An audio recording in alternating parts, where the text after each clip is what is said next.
pour ce premier rendez-vous historique. Nous sommes à 5 jours de la nouvelle année de 2021. Et donc, je vous propose de remonter 500 ans dans le temps, aux environs de l'année 1520. 1520, ici au Québec, qui n'existe pas vraiment encore.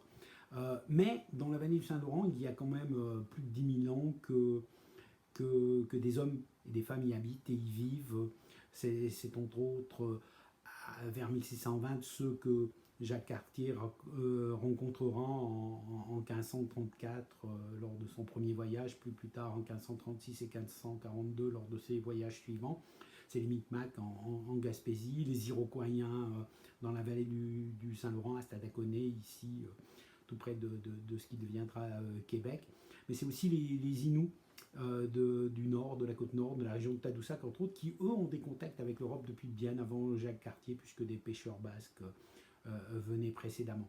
Mais si Jacques Cartier vient en 1534, c'est parce qu'on a découvert le Nouveau Monde 28 ans avant cette année 1520. C'est bien sûr Christophe Colomb et son voyage.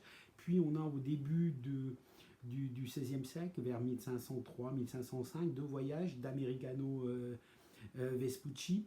Pourquoi c'est important? Parce que lui décrit ce nouveau monde, comme il l'appelle, et en honneur de ses écrits et tout ça, on donnera son nom, Americano, qui devient l'Amérique que nous connaissons aujourd'hui.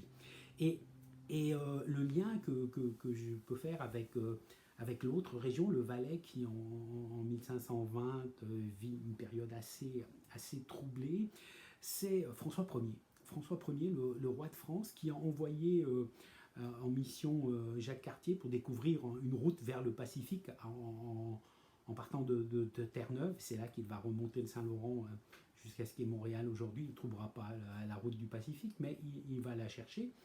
François Ier, qui est tout nouvellement roi de France, il y a 5 ans qu'il est roi de France, en 1520, et lorsqu'il prend la couronne de roi de France de Louis XII, son oncle, il va directement s'occuper de ce qu'on a appelé les guerres d'Italie, la conquête du Milanais contre le duc de Milan, la France important. Et là, les Suisses et les Valaisans sont impliqués.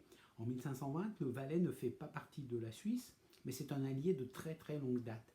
Et les troupes suisses et valaisannes sont très reconnues et sont très impliquées. Et on a un personnage central de l'histoire valaisanne qui apparaît dans ces années-là, c'est le cardinal Mathieu Schinner.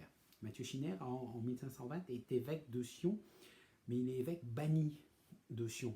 Il est évêque de Sion depuis 1499, 99 pour mes amis suisses, et il a été banni parce que son allié de naissance, Georges Super-Saxo, va empêcher de rentrer.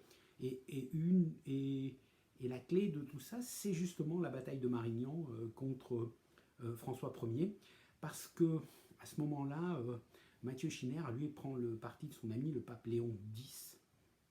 Et Georges Super-Saxo, lui, va vouloir faire passer le Valais proche du roi de France. Et il y a des rivalités là-dessus, et ça déchirera. Les Suisses ont d'ailleurs déchiré la défaite de Marignan, la victoire française de François Ier, est un peu due au fait que les Suisses sont très très déchirés, divisés.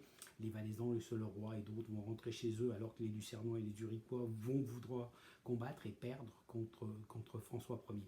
Donc voilà, donc ce Valais est très troublé parce que Mathieu Schinner, qui est proche, à un moment donné, très proche des idées de la réforme, on aura l'occasion de parler de tout ça, va durcir ses opinions et défendre son ami le pape Léon X. Et lorsque Léon X mourra en 1522, eh bien Mathieu Schinner sera un des prétendants à la succession.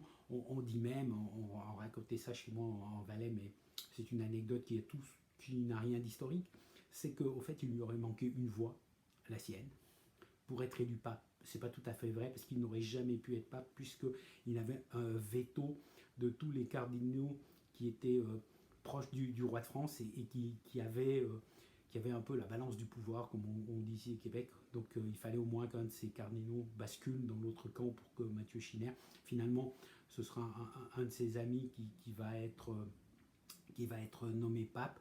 Et Mathieu Schinner mourra cette même année 1522, un peu plus tard, de l'épidémie de peste qui sévit alors à Rome.